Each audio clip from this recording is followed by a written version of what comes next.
মোহাম্মদ ইউনূসের পদত্যাগের বিষয়টিও থেকে আসলে আলোচনা এসেছে। সে বিষয়ে আমরা আমাদের বিভিন্ন জায়গায় আমাদের বক্তব্য আমরা দিয়েছি। আজকে আনুষ্ঠানিকভাবে আমরা সেই বক্তব্য প্রদানের জন্যই এবং এই বর্তমান পরিস্থিতিতে করণীয় ঠিক করার জন্যই এই সংবাদ সম্মেলন।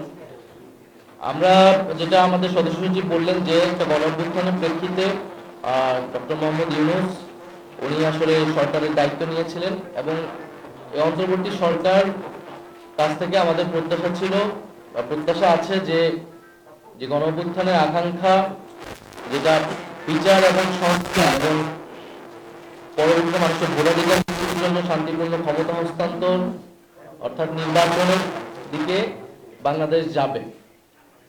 এই অন্তর্বর্তী সরকার আসলে কি শুধুই নির্বাচনকালীন সরকার নাকি গণঅভ্যুত্থানের আকাঙ্ক্ষা বাস্তবায়নের সরকার?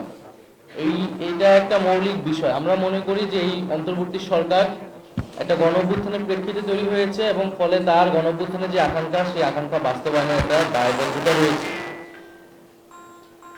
শুধু নির্বাচন আয়োজন নয়, বরং জুলাই গণহত্যা সহ বিগত সকল পক্ষের সাথে আলোচনা করে একটা সমাধানের দিকে যাবেন।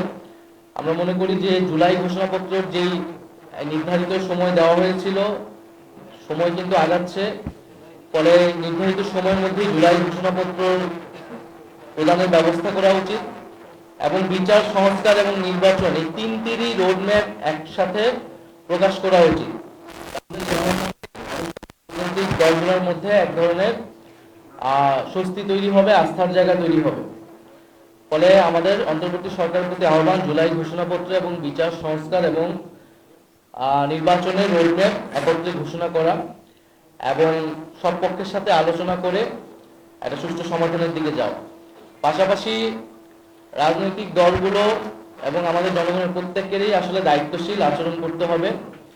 বাংলাদেশের বর্তমান পরিস্থিতি, জাতীয় নিরাপত্তা এবং ভবিষ্যৎ গণতান্ত্রিক বাংলাদেশের কথা ভেবে সকলেই সেই দায়িত্বশীল আচরণ করব আমরা এবং একটা আলাপ আলোচনার মধ্যে দিয়ে সমাধানের দিকে যাব, সেটা আমাদের প্রত্যাশা। দ্বিতীয় আরেকটি বিষয় হচ্ছে, সেনাবাহিনীর পক্ষ থেকে 626 জনের একটা তালিকা, যেটা আমরা দীর্ঘদিন ধরে শুনে আসছিলাম, সেই তালিকা এবং সেনাবাহিনী এই গণঅভ্যুত্থান এবং পরবর্তী সময়ে যে ভূমিকা পালন করতেছে সেটা অবশ্যই গুরুত্বপূর্ণ। কিন্তু একই সাথে আমাদের রাজনৈতিক ইতিহাসে আমরা বিভিন্ন সময় দেখেছি সেনাবাহিনীর সাথে রাজনীতির একটা সম্পর্ক কখনো কখনো তৈরি হয়। আমরা 1/11-এর ঘটনা জানি। এই সকল ঘটনা কিন্তু আমাদের গণতন্ত্রের জন্য, আমাদের রাষ্ট্রের জন্য এবং আমাদের সেনাবাহিনী প্রতিষ্ঠান হিসেবে কারোর জন্য কিন্তু কখনোই ভালো ফলাফল নিয়ে আসেনি। ফলে সেই বিষয়টা যাতে আমরা সকলেই বিবেচনা করি, যার যেটা কাজ, যার যেটা দায়িত্ব, সেটাই যাতে সে পালন করে। আমরা বিগত আমলে রাষ্ট্রের বিভিন্ন প্রতিষ্ঠানের বিরুদ্ধে বিভিন্ন প্রতিষ্ঠানকে দলীয়করণ করা হয়েছে। আমলাতন্ত্র, পুলিশ, সেনাবাহিনী এবং নানা ধরনের তাদেরকে দিয়ে মানবতা বিরোধী কাজের অভিযোগও তাদের বিরুদ্ধে রয়েছে। ফলে প্রত্যেকটা প্রতিষ্ঠানই এই সময়টা এসে একটা বিচারের মধ্য দিয়ে যারা অভিযুক্ত তাদেরকে শায়েস্তা করবে এবং প্রতিষ্ঠানগুলোকে রাষ্ট্রীয় জনগণের প্রতিষ্ঠান হিসেবে পুনঃপ্রতিষ্ঠা করবে, এটাই আমাদের প্রত্যাশা। গুমের অভিযোগ যাদের বিরুদ্ধে রয়েছে, যে সকল সেনা অফিসারের বিরুদ্ধে রয়েছে, তারা এই আওয়ামী আমলে নির্বাচনগুলো আদালতে গিয়ে এক ধরনের বৈধতা নেওয়ার চেষ্টা করা হচ্ছে, নির্বাচনগুলোকে বৈধতা দেওয়ার চেষ্টা করা হচ্ছে। আমরা মনে করি যে এটা একটা বিশৃঙ্খলা তৈরি করবে। আওয়ামী আমলের সকল নির্বাচনকে কিন্তু আমরা যদি সকল রাজনৈতিক দলই অবৈধ হিসেবেই ঘোষণা করেছি, অবৈধ হিসেবে আখ্যা দিই। ফলে সেই নির্বাচন নিয়ে বিশৃঙ্খলা তৈরি করার চেষ্টা না করে আমাদের স্থানীয় সরকার নির্বাচনের দিকে যাওয়া উচিত। স্থানীয় সরকার নির্বাচনের ফলে মাধ্যমে নাগরিক যে দুর্ভোগ, সেগুলো দূর হবে।